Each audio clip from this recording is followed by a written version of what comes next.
हमारी सरकार कहती है कि किसी भी देश की जो युवा पीढ़ी है वो हमारे देश का भविष्य है। उनके भविष्य को अच्छा बनाने के लिए हमारा एजुकेशन सिस्टम एक बहुत इंपॉर्टेंट रोल प्ले करता है। इसीलिए हमारी सरकार जो है एक नई पॉलिसी लेकर आई एजुकेशन सिस्टम में, और ताकि हमारा एजुकेशन का जो सिस्टम है वो पूरा इम्प्रूव हो सके। जो गरीब, हमारी सरकार कहती है कि जो मध्यम वर्ग के विद्यार्थी हैं, जो गरीब वर्ग के विद्यार्थी हैं, उनके पास भी ये राइट है कि वो भी डॉक्टर बनने का सपना देखें, इंजीनियर बनने का सपना देखें, बड़े से बड़े अच्छे पद पे काम करने का सपना देख सकते हैं, और उनके इस सपने को हम साकार करेंगे। लेकिन अभी आने वाले समय में जो हम अभी कुछ दिनों से देख रहे हैं एसएससी के स्टूडेंट्स के साथ जो हो रहा है, वो किसी भी लिहाज से ये नहीं दर्शाता कि हमारा एजुकेशन सिस्टम काफी अच्छा हो चुका है।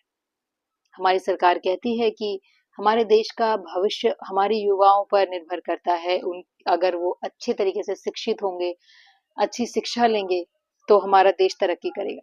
पर मैं पूछना चाहती हूँ, क्या इस तरीके से हमारा देश तरक्की करेगा? हमारी सरकार कहती है कि इंडिपेंडेंस के टाइम पर इतना अच्छा हमारा एजुकेशन सिस्टम नहीं था, लेकिन अब हमने अपने एजुकेशन सिस्टम को बहुत अच्छे से अपग्रेड किया है। क्या आपने ये अपग्रेड किया है? आपने ये अपग्रेड किया है कि पेपर्स लीक हो रहे हैं? ये अपग्रेड किया है कि बच्चों को एग्जाम देने के लिए प्रॉपर सेंटर्स नहीं मिल पा रहे हैं?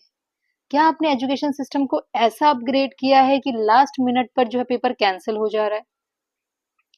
बच्चे, आप कहते हैं कि मध्यम वर्ग के बच्चे, गरीब वर्ग के बच्चों को पढ़ने का अधिकार है, कुछ बनने का अधिकार है, लेकिन क्या आपने ये सोचा है कि वो गरीब मध्यम वर्ग का जो बच्चा है, जिसने इतनी मेहनत की है, इतनी मेहनत करके, इतने पैसे खर्च करके, जिसके पास एकोमोडेशन के लिए पैसे नहीं है, ट्रैवलिंग करने के लिए पैसे नहीं है, आप उनको इतने दूर-दूर सेंटर दे रहे हैं एग्जाम पे जाने के लिए? क्या आप एग्जाम इतने दूर अंडमान निकोबार में जाकर आप पेपर दीजिए? एक तरफ आप ये कहते हैं कि हमारा एजुकेशन सिस्टम जो है बच्चों के पढ़ाई को अपग्रेड कर रहा है, उनको सपने देखने का हक दे रहा है, हमारी सरकार उनके लिए कदम उठा रही है। पर क्या, मैं पूछना चाहती हूँ, क्या हमारी सरकार ये कदम उठा रही है कि बच्चे इतनी दूर दूर से, जिनके पास 2 मील का खाना नहीं है, वो बस ये सपना देखते हैं कि एक सरकारी नौकरी पास करके वो अपनी जिंदगी सुधार लेंगे, कैसे तैसे करके वो पैसे जमा करके किसी तरीके से वो सेंटर पर पहुंचता है, और पहुंचने पहुंचने पर एग्जाम से कुछ ही मिनट पहले उसको ये नोटिफिकेशन मिलती है कि आपका तो एग्जाम का सेंटर ये है ही नहीं, आपका एग्जाम कैंसिल हो गया। क्या हमारी सरकार ने एक बार भी ऐसा सोचा है कि उस बच्चे पर क्या बीतती है? मेंटली डिस्टर्ब तो आप ही लोग हमें कर रहे हैं।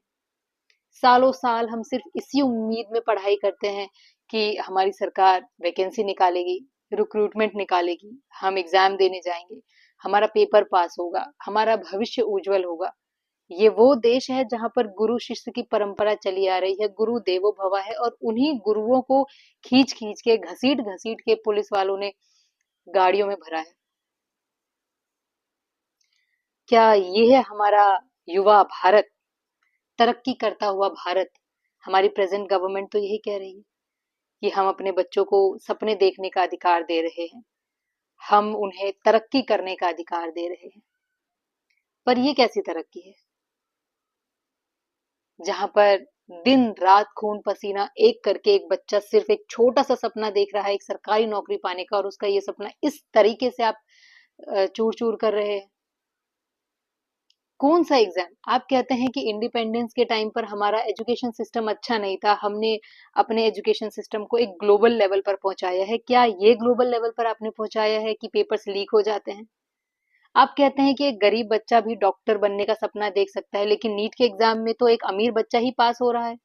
और किस तरीके से पास हो रहा है? पेपर लीक करवा कर। क्या आप ये इमेजिन कर सकते हैं कि इस तरीके से जो पेपर लीक हो रहे हैं, और ऐसे अगर युवा पेपर लीक करके, जिन्हें कुछ पढ़ना नहीं आता है, वो एग्जाम में टॉप किए जा रहे हैं, और कल को जाकर हमारे हॉस्पिटल्स में वो बैठेंगे, क्या भविष्य होगा हमारा? इंजीनियर्स, आईआईटी एग्जाम्स, इतने रेप्यूटेड एग्जाम्स, उनके पेपर्स लीक हो रहे हैं। यूपीएससी तक को नहीं छोड़ा गया है। एसएससी, अभी रिसेंटली 30 लाख स्टूडेंट्स एग्जाम देने वाले थे, लेकिन क्या हाल किया आपने उसका भी? ना आपने प्रॉपर सेंटर दिए, ना आपने प्रॉपर मैनेजमेंट रखा। जो बच्चे वहां गए हैं, जो जिनको एग्जाम देने को मिला भी, आप कहते हैं कि आपने अपना सिस्टम इतना अच्छा कर लिया है, ग्लोबल लेवल का कर लिया है, ऐसा ग्लोबल लेवल का किया है जहां पर माउस ही वर्क नहीं कर रहा। एक एग्जामिनेशन सेंटर में जब हम जैसे स्टूडेंट्स बैठते हैं, पेपर देते हैं, तो उनके लिए 5 सेकेंड भी बहुत इंपॉर्टेंट होता है, और ये 10-10 मिनट तक हम माउस को ही दबाए जा रहे हैं कि अपना एक आंसर क्लिक हो जाए, आंसर क्लिक हो जाए, पर वो ही नहीं हो रहा है। किस एजुकेशन सिस्टम की आप बात कर रहे हैं? मुझे तो समझ ही नहीं आ रहा, ये कैसा एजुकेशन सिस्टम है? इससे अच्छा तो हम आज से 20 साल पहले ही थे। कम से कम वैकेंसीज तो निकलती थी, जॉब्स तो मिलती थी, इतनी कहानियां पेपर लीक होने की तो नहीं आती थी। जब हम दिन रात मेहनत करके पढ़ते हैं और जब हमें ये पता चलता है कि हमारा पेपर कैंसिल हो गया है, हमारा पेपर लीक हो गया है, तो इससे हम पर क्या बीतती है ये आप नहीं समझ सकते। तो बजाय इसके कि बड़े बड़े भाषण दिए जाएं, बड़ी बड़ी बातें की जाएं, आप उन चीजों को अमल में लाइए तो ज्यादा बेटर रहेगा। Thank you.